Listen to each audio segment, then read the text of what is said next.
¿Cómo está la generación de jóvenes para Cristo? Es un gusto saludarles en una ocasión más. Estamos profetizando para esta mañana que vamos a tener una bendición y estamos deseando la presencia del Espíritu Santo en este lugar, donde nos va a hablar a todos nosotros.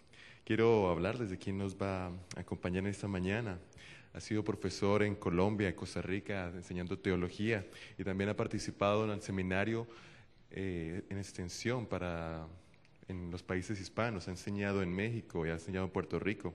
Es el coordinador hispano para el área de Michigan. Les estoy hablando del pastor Daniel Escarone, que nos va a acompañar esta mañana.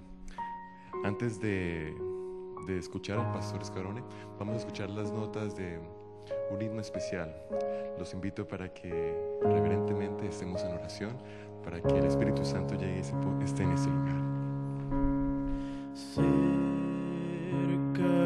más cerca,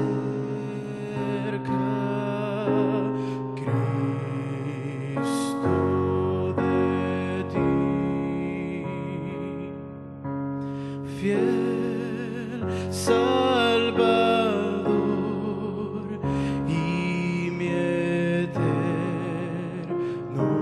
solas. Guárdame junto a tu corazón, siempre me abrigue ese puerto de paz. Siempre me abrigue ese puerto de paz. Cerca, más cerca, nada traeré, nada de mérito al pie de la cruz. Solo mi herido y vil corazón, porque tu sangre lo limpies, Jesús, porque en tu sangre lo limpies, Jesús. Cerca, más cerca, nada traeré, nada de mérito al pie de la cruz. Oh, solo mi herido y vil corazón, porque en tu sangre lo limpies, Jesús, porque tu sangre, oh, porque tu sangre, oh, porque tu sangre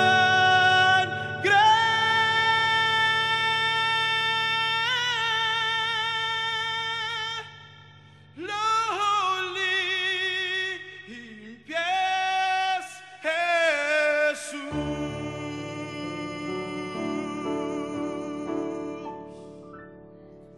Gloria a Dios. Buenos días. Un gusto poder saludarlos y saludar a quienes en este momento nos están siguiendo desde diferentes lugares a través del canal 3ABN, emitiendo los mensajes y también las presentaciones que se realizan desde este lugar. Es un gusto poder acompañarlos en esta ocasión y especialmente el pensar lo que significa y el contenido que tiene de ser una generación de jóvenes para el Señor Jesucristo. Algunos se preguntarán qué es lo que puede hacer alguien que dejó de ser joven hace algunos años, pero quiero decirles que podemos compartirles alguna experiencia a través de lo que la vida nos ha enseñado y el ministerio también. Y de hecho, quiero decirles a mis hermanos de la generación de Jóvenes para Cristo que el grupo de pastores hispanos estamos dispuestos a apoyarlos y ayudarlos en este ministerio porque necesitamos una generación de jóvenes distintiva, que respete los valores, que aprecie los valores y que le dé el sentido a dichos valores, especialmente en este tiempo, cuando hay una tremenda indiferencia en relación con lo que significa ser cristiano y los valores identificatorios del mensaje adventista del séptimo día. En esta mañana, además de agradecerle a vuestro presidente Mark por la invitación, quiero decirles que en años siguientes nos gustaría, desde el cuerpo de pastores hispanos y también aquellos hispanoparlantes, pero que están sirviendo en el distrito americano y que distingo dentro del auditorio en esta mañana, decirles que nos gustaría poder colaborar más y especialmente tratar de que trabajemos en una buena relación, de tal manera que no tengamos superposiciones en algunas de las fechas. Y ruego disculpas porque no haya podido estar con vosotros en momentos anteriores, dado que esta fecha normalmente la tenemos reservada para el campestre hispano de la Conferencia de Michigan en Campo Savo, y hemos estado allí algunos de nosotros hasta la madrugada de hoy. Agradezco al pastor David Salazar que está con nosotros, el pastor de jóvenes de Berrien Springs. Distingo también a algunos profesores y docentes y a pastores vecinos del área. En esta mañana quisiera concentrar la atención de ustedes en las Sagradas Escrituras. Creo que debemos reflexionar seriamente en la palabra de Dios en este tiempo y más que nunca en pensar lo que significa y el valor que tiene la palabra del Señor para nosotros. La Biblia nos habla de algunos casos excepcionales a los que quisiera reflexionar con ustedes, en los que quisiera reflexionar con ustedes hoy. El caso de un hombre que en medio de una generación corrupta vivió en el pasado puede seguramente ser modelo para nosotros hoy, porque estamos en condiciones relativamente parecidas. Cuando se nos solicitó que redactáramos una reflexión el año antepasado, que finalmente se transformó en el libro del año, lo hicimos pensando en que el mundo y la cultura en la que nos movemos tiene una fuerza avasalladora al grado que toma espacios y llega a controlar y a asaltar la mente. De allí el nombre del libro, Asalto a la Mente. Porque vivimos asediados en medio de esa cultura.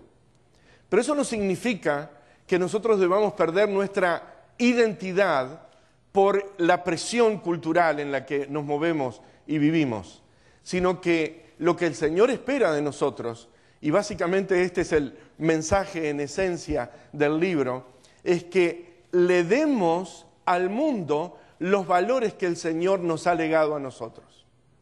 Y esa es la esencia del punto. No debemos tomar los valores del mundo, debemos darle al mundo los valores que el Señor nos ha dado en su palabra. Y definitivamente ese es un aspecto sumamente importante. Habíamos mencionado al principio que la Biblia habla de un caso excepcional y básicamente nos encontramos que son aproximadamente unas 11, 12 referencias en las que nosotros encontramos que las Sagradas Escrituras se refiere a este hombre de un valor excepcional, y es Enoc. Si ustedes abren sus Biblias, quienes están aquí en el auditorio y aquellos que nos están acompañando en este momento desde sus hogares a través del canal 3ABN, los invito a abrir sus Biblias en el libro del Génesis, en el capítulo 5, y vamos a leer desde los versículos 21 en adelante. Libro del Génesis, palabra del Señor. Vamos a leer a partir del versículo 21 en adelante, y dice la palabra de Dios lo siguiente. Vivió Enoc 65 años y engendró a Matusalén. Y caminó Enoc con Dios después que engendró a Matusalén 300 años y engendró hijos e hijas. Es interesante el ministerio de Enoc. Las Sagradas Escrituras por primera vez nos reflejan una de las palabras que se transforma en una metáfora de descripción de aquel que camina continua y constantemente con el Señor. El halak hebreo, el caminar con el Señor. Y aquí nos encontramos con que las Sagradas Escrituras por primera vez habrán de presentar, y de allí en adelante lo vamos a encontrar en los casos de diferentes hombres de Dios. Lo vamos a encontrar en el caso de Abraham, lo vamos a encontrar inmediatamente en el caso de Noé, y lo vamos a encontrar en el caso de muchos otros individuos, en este caso del Antiguo Testamento. Es la metáfora del que camina con el Señor. Es la metáfora del que anda con el Señor. Y esta es la relación que nosotros encontramos. Vuestro lema, que me pareció sumamente interesante, sal del mundo, sal en el sentido sustantival de la palabra, pero que también puede ser tomado en el sentido verbal de la dinámica del vocablo, nos permite a nosotros jugar con esa doble idea de salir en el sentido verbal, pero también de tener el condimento suficiente y la fuerza como para poder transmitirle al mundo los valores que el Señor nos ha legado, y eso tiene un poder y una dinámica sumamente excepcional. Pero quiero decirles algo. El tema de esta mañana, cuando nosotros lo pensamos, es sal y vuelve. Porque es interesante la vida de Enoc. La vida de Enoc, y lo vamos a leer bien desde lo que el espíritu de profecía, inspirando la mente de su autora, Elena de White, nos dice, y para que no haya confusiones si estoy leyendo o no el espíritu de profecía, traje el libro, ¿no es cierto? Dice Patriarcas y Profetas en la página 74, lo siguiente en español: en medio de una vida de activa labor, Enoc mantenía fielmente su comunión con Dios. Cuando más intensas y urgentes eran sus labores, tanto más constantes y fervorosas eran sus oraciones. Seguía apartándose durante ciertos lapsos de todo trato humano. Después de permanecer algún tiempo entre la gente, trabajando para beneficiarla mediante la instrucción y el ejemplo, se retiraba con el fin de estar solo para satisfacer su sed y hambre de aquella divina sabiduría que solo Dios puede dar. Manteniéndose así en comunión con Dios, Enoc llegó a reflejar más y más la imagen divina. Y ahora viene una expresión que la encontramos en la siguiente página del Espíritu de Profecía, donde vemos toda la carga del significado que implicaba el hecho de que él estuviera en una comunión especial con el Señor. Y dice lo siguiente, la pluma inspirada: tenía el rostro radiante de una santa luz, semejante a la que resplandece el rostro de Jesús. Cuando regresaba de estar en comunión con Dios, hasta los impíos miraban con reverencia ese sello del cielo en su semblante. ¿Cuánto reflejamos el carácter de Dios en nuestra vida? ¿Cuánto reflejamos el mensaje de Dios en nuestro ejemplo. Y aquí está ese salir y volver. Porque en realidad cuando nosotros vamos a la vida de Enoc, eso es lo que había hecho él. Él salía de su relación y de su vínculo con el mundo para estar en comunión con el Altísimo. Y en esa vida de oración continua, porque muy claramente lo presenta el espíritu de profecía así, él tomaba las fuerzas que le brindaban la capacidad para luego ir al mundo y dar el mensaje que el mundo necesitaba. Y ese mensaje era completo. Enoc no escatimó elementos de dar el mensaje.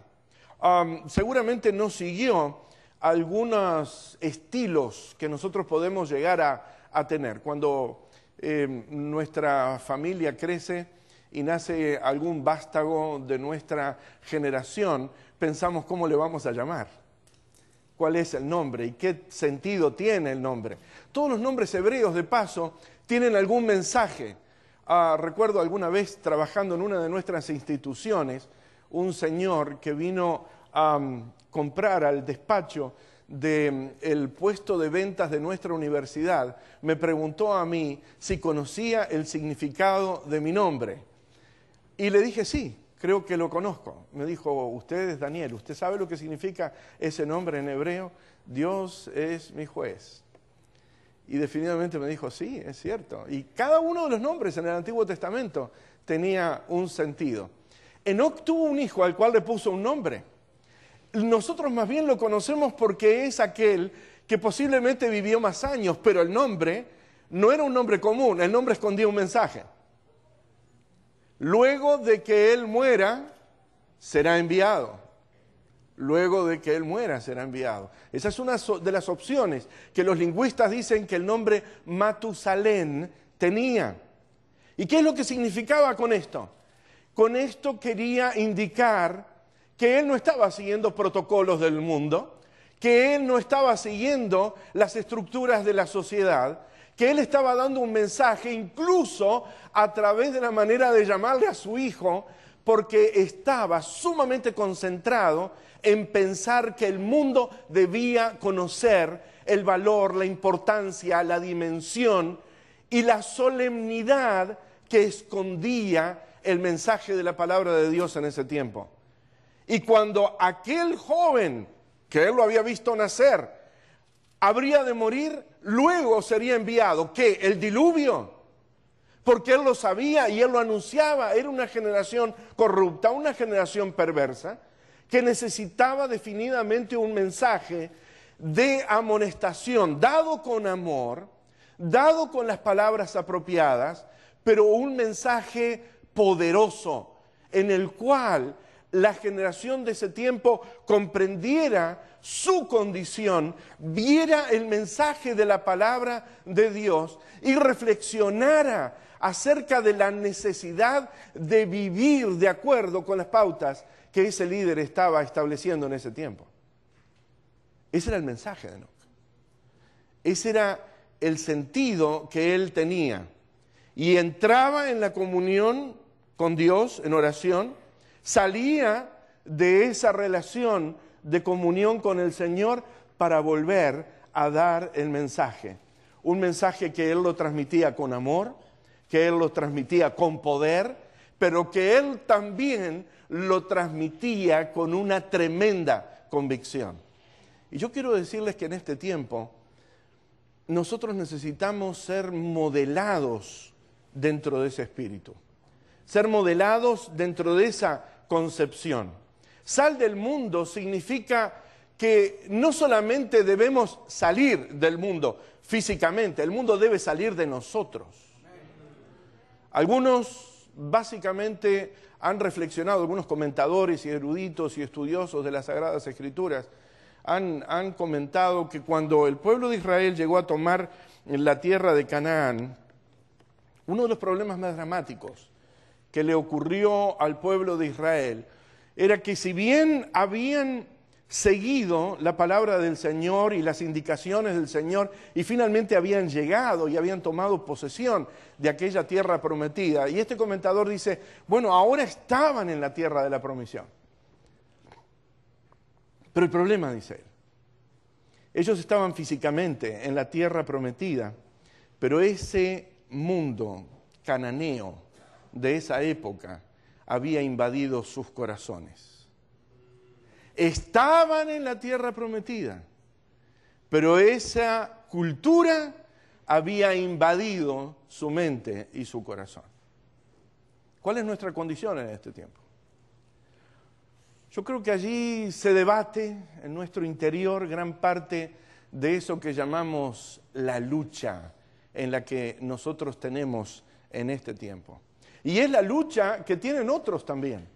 Y cuando nosotros aceptamos el mensaje de la palabra del Señor y definitivamente por su Espíritu Santo, por su gracia, entramos en la comunión y nos identificamos con su mensaje, quiero decirles que el mundo comienza a salir de nosotros. Nosotros no solamente salimos del mundo, sino que el mundo comienza a salir de nosotros. Y ese es el mensaje que nosotros debemos transmitir, un mensaje identificatorio en este momento porque es imperiosa necesidad. Y quiero decirles que ese mensaje requiere comunicación y poder porque definitivamente el mundo está yendo en una dirección equivocada. Teológicamente, religiosamente, en aspectos de valores, está yendo en una dirección equivocada. Y algunos de esos elementos de esa dirección equivocada han comenzado a golpear las puertas de nuestra iglesia también.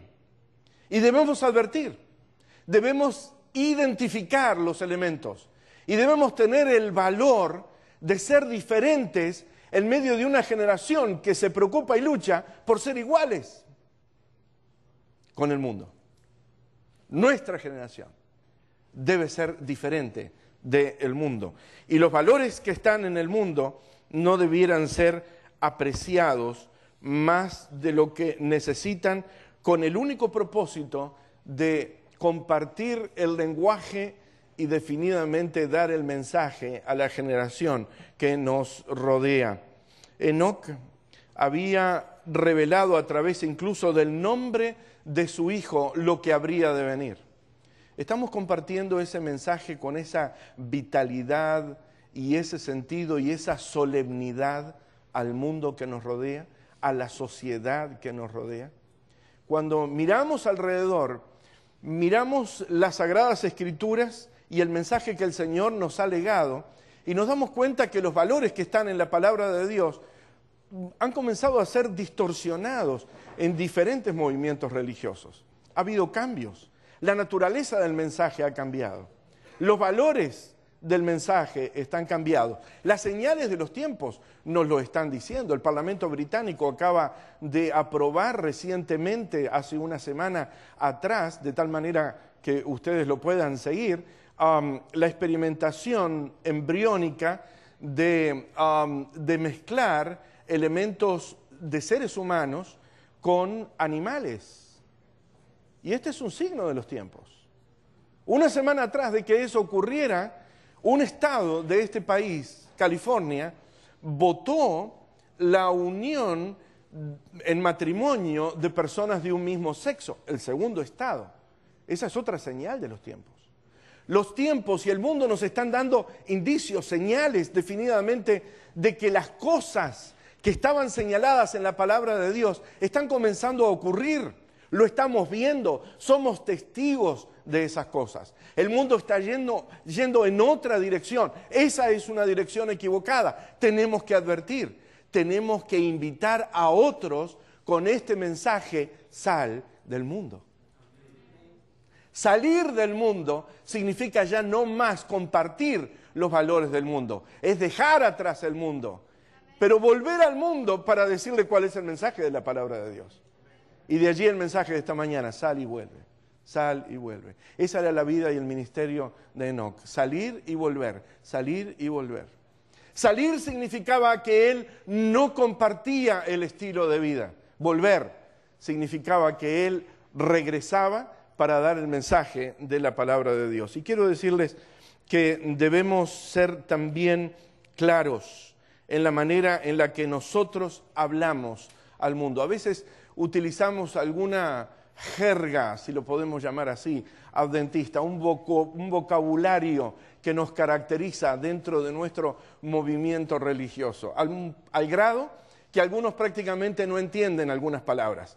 Hablamos de palabras que son altamente técnicas para algunas personas y debemos quizás comenzar a evitar algunos de esos vocablos para trasladarlos a lo que las otras personas pueden llegar a entender, de tal manera que el mensaje sea claro, directo y también comprensible. Enoc no solamente lo comunicaba el mensaje, sino que denunciaba la irregularidad cuando veía. Y quiero decirles algo, a veces nosotros tenemos dificultades cuando hacemos esto. A veces tenemos algunas dificultades cuando vemos ciertas irregularidades y cosas que no debieran ocurrir y levantamos nuestra voz. Y quiero decirles que hacerlo es riesgoso. Usted va a tener riesgos. Usted va a encontrarse con que de pronto usted puede llegar a ser impopular. Y puede aparecer una voz que alguna vez le diga, y esto fue el título de un artículo hace ya años atrás, que escribiera para Sudamérica, hey, nunca nades contra la corriente. Nunca nades contra la corriente. Pero quiero decirles algo. Si la corriente está tomando la dirección equivocada, usted puede caer en un precipicio. Y usted, para salvarse, tiene que nadar contra la corriente. Y tiene que denunciar aquellas cosas que no van en una dirección adecuada. Pero en el momento que usted levante su voz, seguramente habrá algunas personas que no recibirán con agrado ese mensaje. ¿Pero qué va a hacer? ¿Cuál es el dilema? ¿El silencio? ¿El callar? Quiero decirles que eso es lo que técnicamente se puede llamar compromiso. Si había algo que tenía Enoc, era un compromiso, sí, pero con Dios. Él no estaba comprometido con el mundo. Él no dependía, y disculpen la palabra, políticamente del mundo. Él no dependía de los votos, porque definidamente ser político en ese tiempo significó morir en medio de un diluvio. ¿Cuántos están a favor de que un diluvio venga? ¿Cuántos están en contra? ¿Cuántos finalmente quedaron, señores? ¿Qué fue lo que ocurrió? Ahí no fue decidido por la mayoría. Esas cosas no son decididas por la mayoría. Enoc vivía en armonía, no con la mayoría, sino con la palabra de Dios. Y eso es lo que debe guiar nuestro espíritu, eso es lo que debe guiar nuestra mente, eso es lo que debe guiar nuestro corazón. Quiero decirles que cuando nosotros pensamos en ese aspecto, eso toma ciertas características. Tenemos que hablar con mucho cuidado, tenemos que seleccionar las palabras, tenemos que hablar con discernimiento, tenemos que decir las cosas donde corresponden, en la manera que corresponde y a quién corresponde. Y no importa quién sea, pero eso lo tienen que escuchar. No importa que sea algún sector importante, alguna jerarquía incluso eclesiástica. Si algo no está bien, si algo no está con el mensaje de la palabra de Dios, en armonía con él, con la Biblia, el espíritu de profecía, el manual de la iglesia, tenemos que señalarlo. Esa es la única manera en la cual nosotros podemos mantener en el tiempo nuestra identidad. Y eso requiere un compromiso con la palabra de Dios. Requiere amor también. Porque quiero decirles que las veces en las que el Señor Jesús, Él denuncia las irregularidades que se perciben, nosotros encontramos, y el Espíritu de Profecía lo señala, que había emoción en sus labios, porque era solemne lo que se estaba diciendo, porque era importante lo que se estaba diciendo. Y eso requiere mucho espíritu de comunión con el Señor, mucho espíritu de comunión con el Señor. El mundo hoy está yendo en otra dirección, lo vemos. Definitivamente lo vemos en señales bien claras. Lo vemos en señales distintivas. Somos adventistas del séptimo día. Ser adventistas del séptimo día significa que nosotros no estamos comprometidos con nombres que puedan ser placenteros para otros.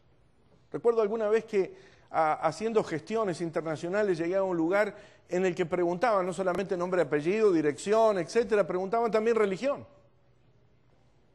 ¿Cuál es la fe que usted profesa? ¿Cuál es su religión? Y le dije, soy adventista del séptimo día. La señora que estaba frente a una máquina de escribir se dio vuelta y me dijo, ¿qué es eso? Como diciendo, ¿qué pasó aquí? ¿No es cierto? Pero como es el país de alguno de los presentes, no voy a decirlo porque soy extranjero de ese país. Y le dije, bueno, ser adventista del séptimo día. Y saben, quiero decirles algo, déjenme hacer un paréntesis aquí. Nuestro nombre es una gran oportunidad de testimonio.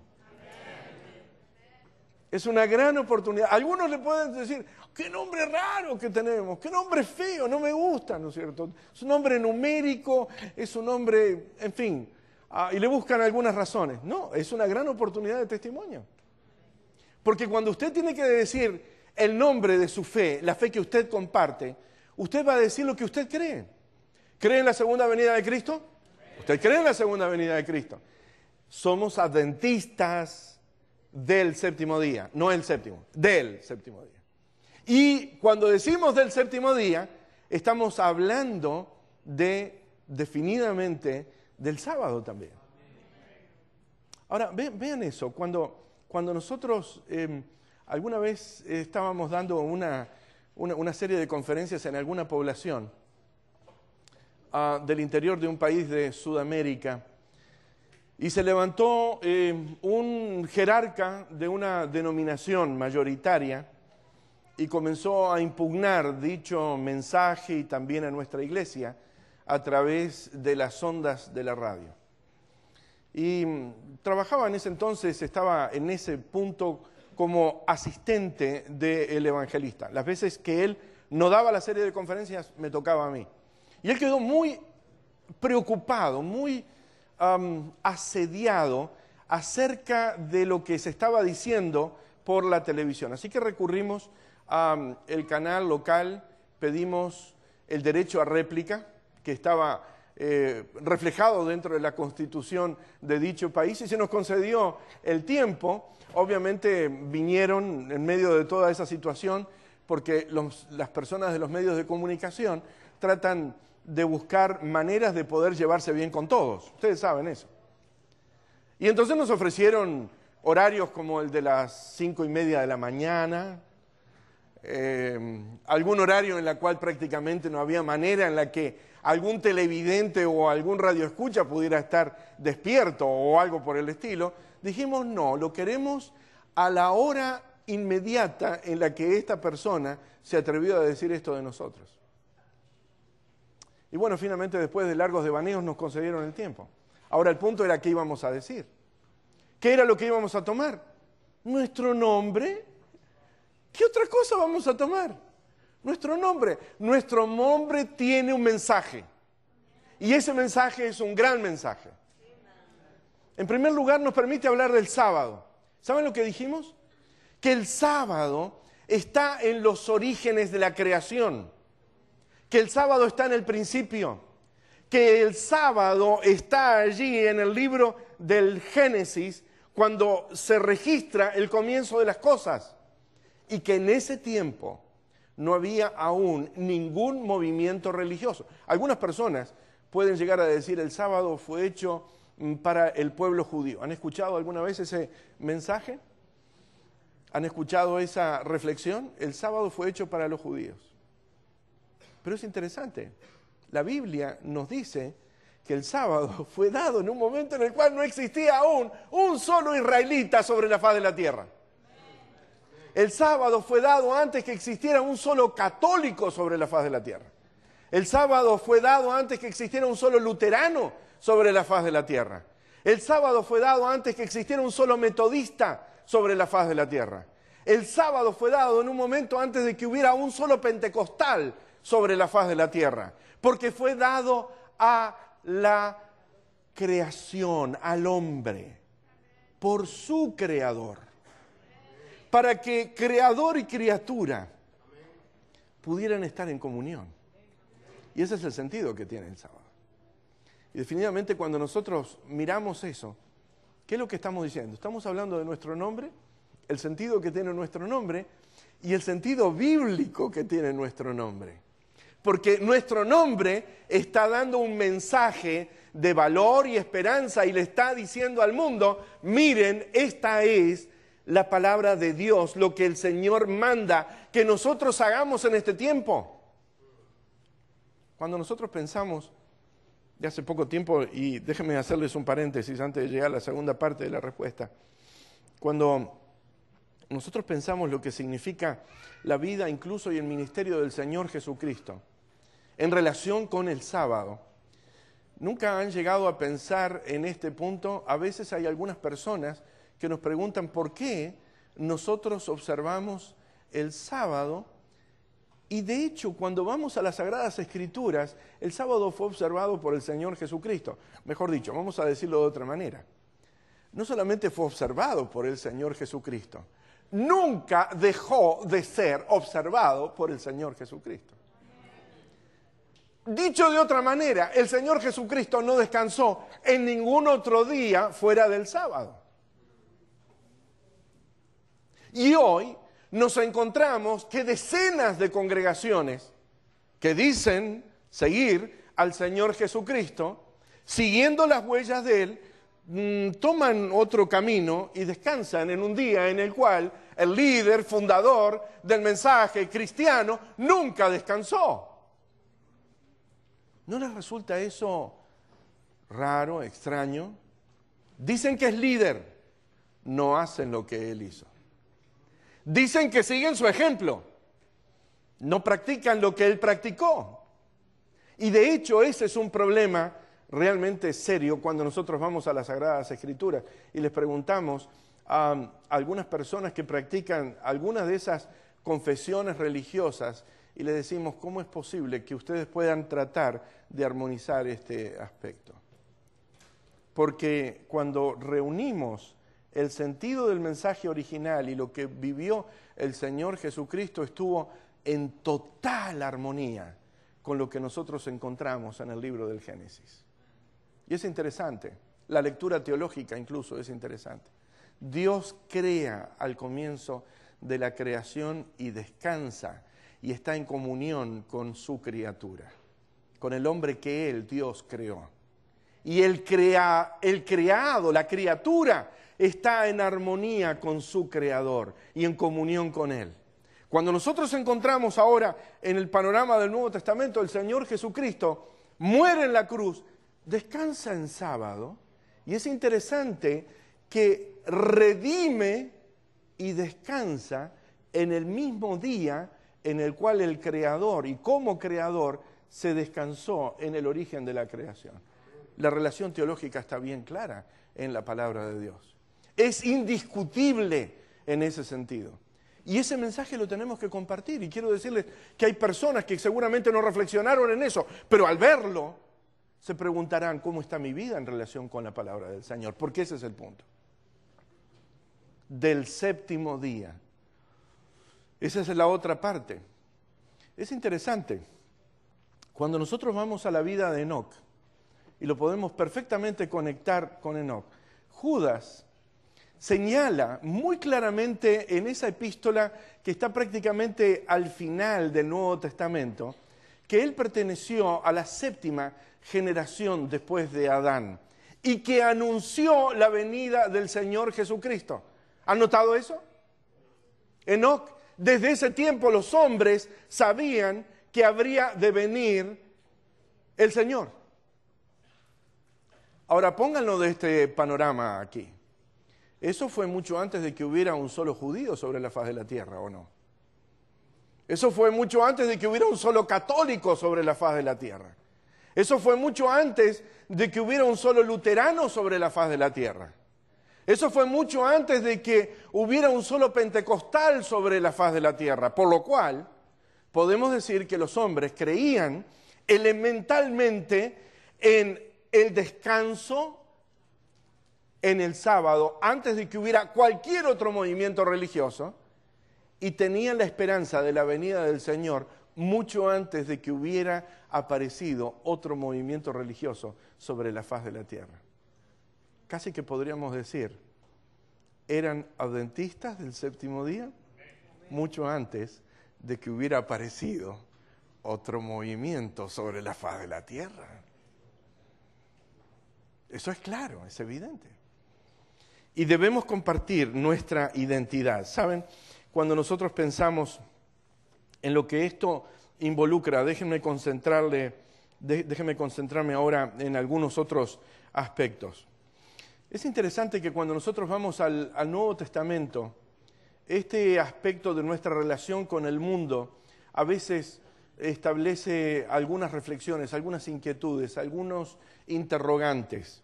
Y quisiera invitarlos a reflexionar en dos secciones, quizás tres, que nosotros encontramos en la palabra de Dios. La primera de ellas, ese texto tan conocido por el mundo cristiano, que de tal manera amó Dios al mundo. El mundo es el objeto del amor de Dios. Y a veces algunos pueden preguntarse, ¿sal del mundo? ¿Dios no ama al mundo? ¿Ama Dios al mundo? Yo creo que Dios ama al mundo. Yo creo que Dios ama al pecador y a todos, sin excepciones. Pero creo también que Dios quiere que abandonemos un estilo de vida viciado de error que está reflejado en la palabra de Dios con la palabra mundo. Y por esa razón nos encontramos con que en Primera de Juan, el capítulo 2, abran sus Biblias por favor, Primera de Juan, el capítulo 2, los versículos 15 al 17, dice, no améis al mundo, ni las cosas que están en el mundo. Si alguno ama al mundo, el amor del Padre no está en él, porque todo lo que hay en el mundo, los deseos de la carne, los deseos de los ojos, la vanagloria de la vida, no proviene del Padre, sino del mundo. Y el mundo, dice la palabra del Señor, pasa, y sus deseos, pero el que hace la voluntad de Dios permanece para siempre. Entonces aquí a veces nos encontramos en medio de esta condición dicotómica, como señalan algunos. Dios ama al mundo, el Señor también por su inspiración dice, no améis al mundo. ¿Qué significa esto? Abramos nuestras Biblias en el Evangelio de Juan y vamos a hacerlo en el Evangelio de Juan en el capítulo 17. El Evangelio de Juan en el capítulo 17 nos plantea la oración sacerdotal del Señor Jesucristo. Es la oración intercesora del Señor Jesucristo. Es la oración en la cual Jesús está orando al Padre, intercediendo por sus discípulos, pero no solamente por ellos, sino que está pensando en aquellos que habrían de venir a Él, a su verdad, por el testimonio de ellos en el futuro. Y en los versículos 15 y 16 de esa oración, vean lo que dice. No ruego que ¿qué? Que los quites del mundo, sino que los guardes del mal. No ruego que los quites del mundo, sino que los guardes del mal. Y ahora comenzamos a hacer un clic en nuestro lema con la palabra del Señor aquí y el sentido que tiene. Sal del mundo. Debemos salir de aquello que es un estilo de vida disipado y que está al margen de los principios y las normas del Señor. Pero debemos volver al mundo para darle al mundo el mensaje que el Señor tiene que darle al mundo a través de nosotros.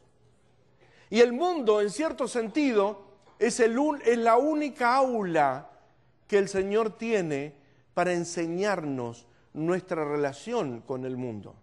Y en ese ejercicio de libertad que el Señor nos da, en ese ir para comunicar el mensaje de la palabra de Dios y regresar para estar en comunión con el Señor y tener fuerzas, en ese ejercicio transcurre nuestra vida cristiana y nuestra identidad.